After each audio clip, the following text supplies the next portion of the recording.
Hello friends, welcome back to my channel Pompi Prapti Creation. আপোনালোক সকলোকে পুনৰবাৰ স্বাগত জনাইছো মোৰ চেনেললৈ। আজি হৈছে বিশ্ব পৰিৱেশ দিৱস। গতিকে পৰিৱেশ দিৱসৰ লগত সংগতি ৰাখি মই আজি আপোনালোকলৈ লৈ আহিছো এটি ভিডিঅ'। আৰু এই ভিডিঅ'টিত আছে এটা বিষয়, সেইটো হৈছে পাইপ কম্পোষ্ট। পাইপ কম্পোষ্ট কি বস্তু আপোনালোকে হয়তো বহুতে নাজানে আৰু বহুতে জানিবও পাৰে।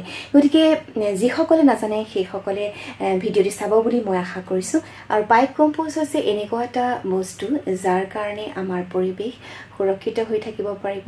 আৰু পাইপ কম্পোষ্টৰ জৰিয়তে আমাৰ যি পেলনীয়া জাবৰ জোথৰ আছে, মাছ মাংস ভাত দালি যিবোৰ আমি পেলনীয়া বস্তু, সেইখিনিৰ পৰা যি চোৱা পাতনিত আমি পেলাই দিওঁ তাৰ কাৰণে দুৰ্গন্ধৰ সৃষ্টি হয়।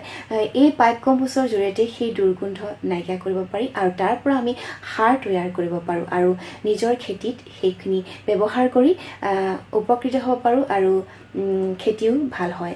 গতিকে বলক তেন্তে আজিৰ ভিডিঅ'টি ষ্টাৰ্ট কৰোঁ। এই খেতিডৰা দেখিছেনে, কিমান সুন্দৰ এই খেতিডৰা।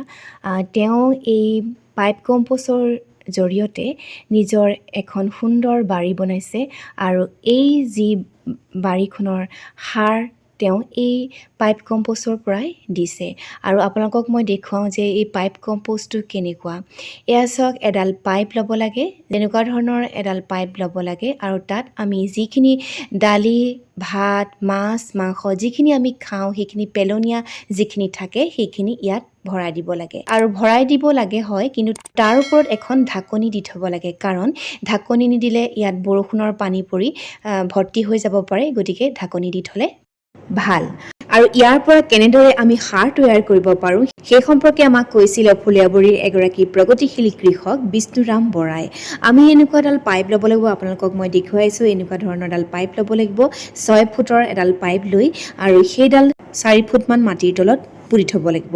কিন্তু পুতি থোৱাৰ আগত সেই পাইপডালত যিখিনি অংশ আমি পুতি থ'ম সেই অংশখিনিত ফুটা কৰি থ'ব লাগিব, কাৰণ যেতিয়া আমি ভাত দালি যিখিনি পনীয়া বস্তু দিম সেইখিনিত তলত যেতিয়া মাটিৰ লগত মিহলি হ'ব লাগিব, গতিকে সেইকাৰণে ফুটা কৰি থ'ব লাগিব। আৰু প্ৰথমে আমি গোবৰ দিব লাগিব আৰু তাৰ ওপৰত শুকান পাত দিব লাগিব। তাৰপিছত আমি যিখিনি পেলনীয়া জাবৰ জোথৰ আছে, ভাত মাছ মাংস আৰু চোৱা পাতনিত যিখিনি আমি পেলাওঁ যিবোৰে দুৰ্গন্ধৰ সৃষ্টি কৰে, সেইখিনি আমি তাত পেলাই দিব লাগিব আৰু প্লাষ্টিক পেলাব নোৱাৰিব। এইখিনি পেলাই দিয়াৰ পিছত প্ৰায় 1.5 বছৰমান লাগে এই পাইপডাল ভৰ্তি হওঁতে। যেতিয়া ভৰ্তি হ'ব ৰছী এডালেৰে দাঙি পেলাই যিখিনি সাৰ হয় সেইখিনি আপোনালোকৰ খেতিত, যিকোনো খেতিত আপোনালোকে দিব পাৰিব। আৰু সেই খেতিৰ সাৰ বহুত ভাল হয়, ৰাসায়নিক সাৰতকৈ জৈৱিক সাৰ বিশেষকৈ ভাল, আপোনালোক সকলোৱে জানে। গতিকে সেই সাৰ বহুত উপযোগী আৰু সেই সাৰৰ খাদ্য খালেও আমাৰ শৰীৰৰ কাৰণে খুবেই ভাল, কোনো অনিষ্ট নহয়। এই পাইপ কম্পোষ্টৰ বহু ধৰণৰ সুবিধা আছে।